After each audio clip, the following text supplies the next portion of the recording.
ಉತ್ತರ ಕನ್ನಡ ಜಿಲ್ಲೆಯ ಸಿದ್ದಾಪುರ ತಾಲೂಕಿನಲ್ಲಿ ನಿಯೋಜನೆಗೊಳ್ಳುವ ಏತ ನೀರಾವರಿ ಯೋಜನೆಯು ಜನ ಮತ್ತು ಪರಿಸರ ವಿರೋಧಿ ಯೋಜನೆ ಸ್ಥಗಿತಗೊಳಿಸುವ ಹಿನ್ನೆಲೆಯಲ್ಲಿ ದಾಖಲೆ ಮತ್ತು ಅಂಕೆ ಸಂಖ್ಯೆಗಳ ಮೂಲಕ ಕರ್ನಾಟಕ ಗಡಿ ಹಾಗೂ ನದಿಗಳ ರಕ್ಷಣಾ ಆಯೋಗದ ಅಧ್ಯಕ್ಷರಾದ ನ್ಯಾಯಮೂರ್ತಿ ಎಚ್ಎಲ್ ನಾಗಮೋಹನ್ ದಾಸ್ ಅವರ ಗಮನಕ್ಕೆ ತರಲಾಯಿತು ಎಂದು ರಾಜ್ಯ ಅರಣ್ಯ ಹಕ್ಕು ಹೋರಾಟಗಾರರ ವೇದಿಕೆಯ ಅಧ್ಯಕ್ಷ ರವೀಂದ್ರ ನಾಯ್ಕ್ ತಿಳಿಸಿದ್ದಾರೆ.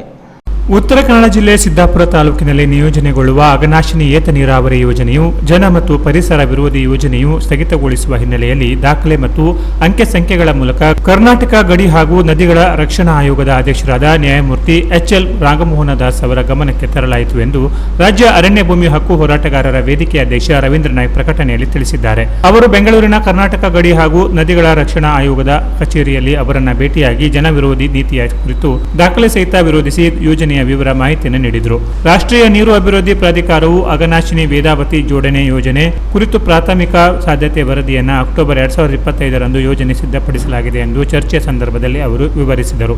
ಅಘನಾಶಿನಿ ನದಿ ನೀರು ಎತ್ತುವಿಕೆ ಯೋಜನೆಯು ಸುಮಾರು 23,000 ಕೋಟಿ ವೆಚ್ಚದಲ್ಲಿ 35 ಟಿಎಂಸಿ ನೀರನ್ನು ಅಘನಾಶಿನಿಯಿಂದ ವಾಣಿ ವಿಲಾಸ ಜಲಾಶಯಕ್ಕೆ ಸುಮಾರು 194 ಕಿಲೋಮೀಟರ್ ಸುರಂಗ ಮತ್ತು ಪೈಪ್ಲೈನ್ ಮೂಲಕ ನೀರು ಒಯ್ಯಲಾಗುವುದು ಎಂದು ಯೋಜನೆಯಲ್ಲಿ ಪ್ರಸ್ತಾಪಿಸಲಾಗಿದೆ ಎಂದು ಅವರು ವಿವರಿಸಿದರು. ಪಶ್ಚಿಮ ಘಟ್ಟ ಪ್ರದೇಶದ ಜನಜೀವನ, ಪ್ರಾಣಿ ಪಕ್ಷಿಗಳ ಹಾಗೂ ಅತ್ಯಮೂಲ್ಯ ಗಿಡ ಸಸ್ಯಗಳ ಮೇಲೆ ಪರಿಣಾಮ ಬೀರುವುದರಿಂದ ನೈಸರ್ಗಿಕ ಅಸಮತೋಲನಕ್ಕೆ ಯೋಜನೆಯು ಕಾರಣವಾಗುವುದೆಂಬ ಅಭಿಪ್ರಾಯವನ್ನು ಚರ್ಚೆಯಲ್ಲಿ ಪ್ರಸ್ತಾಪಿಸಿದರು. ಹೋರಾಟಗಾರರ ವೇದಿಕೆಯು ನದಿ ಜೋಡಣೆಗೆ ವಿರೋಧಿಸಿ ಕೇಂದ್ರ ಪರಿಸರ ಮತ್ತು ಅರಣ್ಯ ಮಂತ್ರಾಲಯಕ್ಕೆ ಸುಮಾರು 25,000ಕ್ಕೂ ಮಿಕ್ಕಿ ಕುಟುಂಬಗಳಿಂದ ಲಿಖಿತ ವೈಯಕ್ತಿಕ ಆಕ್ಷೇಪಣಾ ಪತ್ರ ಸಲ್ಲಿಸಿರುವುದು ದಾಖಲೆಯ ಕಾರ್ಯ ಎಂಬುದನ್ನು ನದಿಗಳ ರಕ್ಷಣಾ ಆಯೋಗದ ಅಧ್ಯಕ್ಷ ಗಮನಕ್ಕೆ ತರಲಾಯಿತು ಎಂದು ಅವರು ತಿಳಿಸಿದ್ದಾರೆ.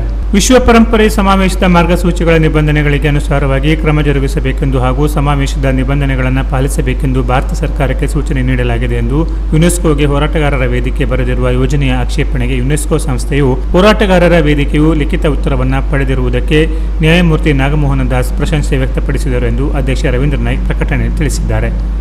Canara plus news Siddapura.